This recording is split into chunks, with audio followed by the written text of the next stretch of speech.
mediators. I was just earlier meeting women mediators, and I think it's a very good area. But again, even in this one, provide the issue of gender inclusion, because the women mediators were, or women in alternative dispute resolution, was saying that sometimes they are elbowed by the men in that sector. And I'd actually promised that I would raise it in Parliament, and so I'm glad that you brought it here. And finally, because I know my time is almost up, I just wanted to speak to the issue. Oh, sorry, before that, but I wanted to notice on note on clause 25 again, that under the Apex cooperative, you provide that they shall lobby the national government and county on cooperative issues. Perhaps if you could consider changing the word lobby. Lobby is what I did when I worked in the civil society, but if you're actually providing a statutory body, they shall advise the government. They shall not lobby. If they want to lobby, please include the Credo here, and other human rights organizations are the ones who will lobby. But if you are a statutory body, you advise the government, you don't lobby. And then finally, Mr. Speaker, I just wanted to speak to something that Honorable Undo spoke about, the issue of public participation. And I know it's something that we'll grapple with when we are dealing with the Public Participation Act. But we need to look at Article 1(2) of the Constitution that gives the Kenyan people, the Kenyan populace, the opportunity to either, perhaps because I see the light has not gone up, I can actually read it. 1(2) of the Constitution says, the people may exercise their sovereign power either directly or through their democratically elected representatives. And I think maybe it's too early for me maybe to talk to it. But when we are dealing with the issue of public participation, there is, of course, in good faith, we need to take into account what the public told us, so that it is not, an exercise in futility. We need to take into account what the public, says with that. But we can depart from what the public says, because otherwise then we'd have to actually undertake a referendum. But under Article 1(2), so long as you still have a situation where we are having representative leadership, then it means that your own people trust that you'll do the right thing by them. But if they think you don't do that, then they can send you, they will send you home when the next election comes. But I'm saying I'm preempting debate, because when it comes under the public participation law, those are issues that will canvass. But because I like to stand on principle and on values, I don't want to be persuaded by what is trending at the time. I think it's something we need to look at a priori under that clause, under that article of the Constitution, that yes, in good faith, we need to hear the members of the public. And for instance, on the issue of the finance bill, if we had listened to members of the public, we wouldn't have had what we had then. So in good faith, I'm glad you have said that you actually listened to members of the public on this. And thank you. Thank you very much for this good bill. Is the member at the back there, Mwalio? Yeah, proceed. Thank you, Speaker. Thank you, Mr. Speaker, for allowing me to air my views. I'm a member of the Trade Committee and the Cooperatives, and we have been able to do a good job on this bill. One thing which I have seen whereby it's going to heal the cooperatives, because people have been taking cooperatives as their own properties, and they are not able even to leave the offices. They stay there, they take big loans, and they keep on staying there. But we have limited the times, and it is 2 years of 3 terms, and they'll be able to be cleared. Another thing we have been able to do is that the directors, when they are being elected, they will be able to deposit bonds in the cooperatives where they are being elected, so that in case they have defaulted or they have mismanagement the funds, they will be able to, the bond will be able to pay whatever they have been able to take and they have not been able to account for it. Another very important thing is that the bill has introduced an insurance whereby whoever is taking the loan, in case of demise, that the insurance will be able to pay those liabilities and be able to cover the cooperatives so the cooperatives don't go for losses. Another thing which is very important is that once a person has ceased to be a member of the cooperative, you can only bring your claim before 2 years elapse. After the 2 years have elapsed, you cannot bring any claim. The claim will cease, and no one will be able to listen to you if this bill passes. In clause 88, the cooperatives surplus and also the monies that they have in surplus, they will be able to invest in liquid assets so that they don't have money that is floating. And the people might think that money is floating here, and then they start now applying for their loan. Even the directors will be tempted. But if it is in liquid assets, then there is no way that they can be able to borrow that money. Another thing which is very important is that a cooperative shall pay dividends only when they have been given that mandate by the general meeting and also by the board.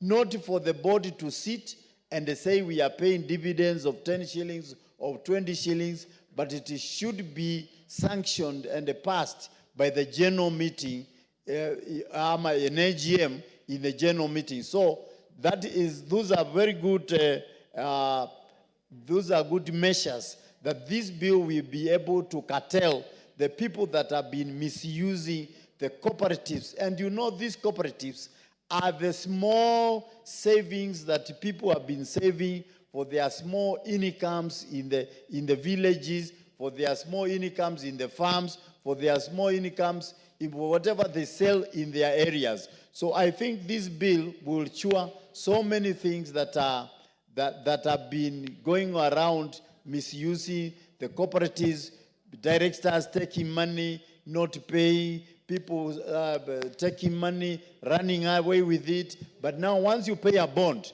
then the bond will be able to pay. Thank you, Mr. Speaker. The Honorable Member of Parliament for Marakwet West. Thank you, Honorable Speaker, for giving me an opportunity to contribute on this very important bill. Honorable Speaker, I rise to associate myself with the letter, the spirit, and the intent of this particular legislation. Honorable Speaker, if you read under the 4th schedule of our Constitution, cooperative societies is a fully devolved function.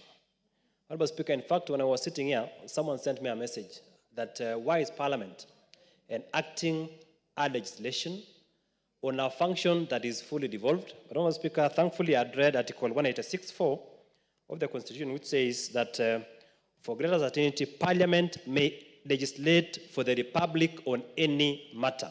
So, Honorable Speaker, I am convinced that we are within the 4 corners of the law to legislate on this particular sector of our society, irrespective of the fact that it is a devolved function. So, Honorable Speaker, I am satisfied that this House is well-founded and well-placed to enact a law on cooperative societies. Honorable Speaker, these societies,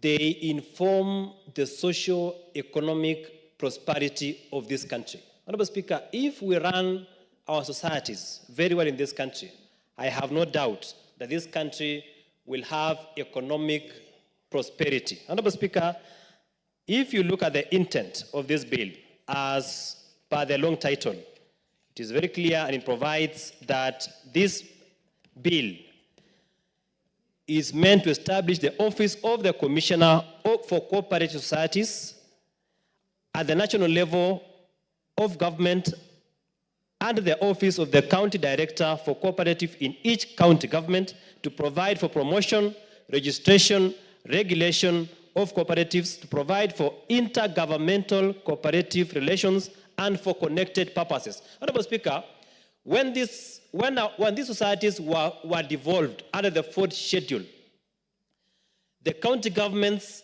never wanted an office to be created at the national level. Now that we have this particular piece of legislation, which has given a clear legal framework, it means therefore that the county government shall work closely in consonance with the national government to ensure that... Yes, what's your point of order, Madam Nganga, Alice? Today.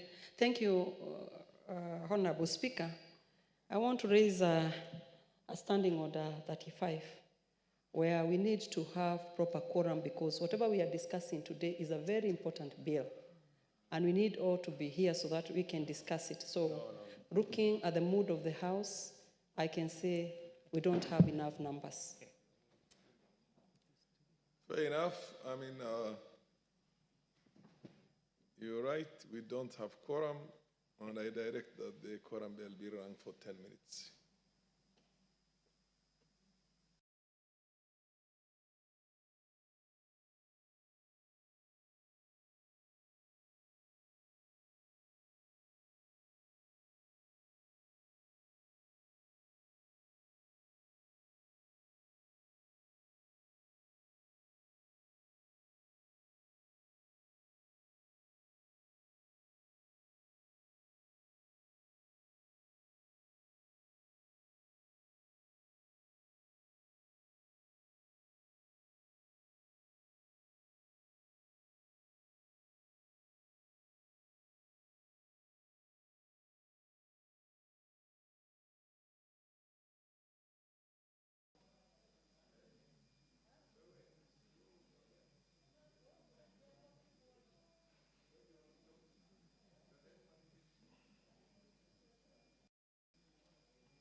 Stop the bell, Honorable, Sergeant at Arms. It's already 10 minutes.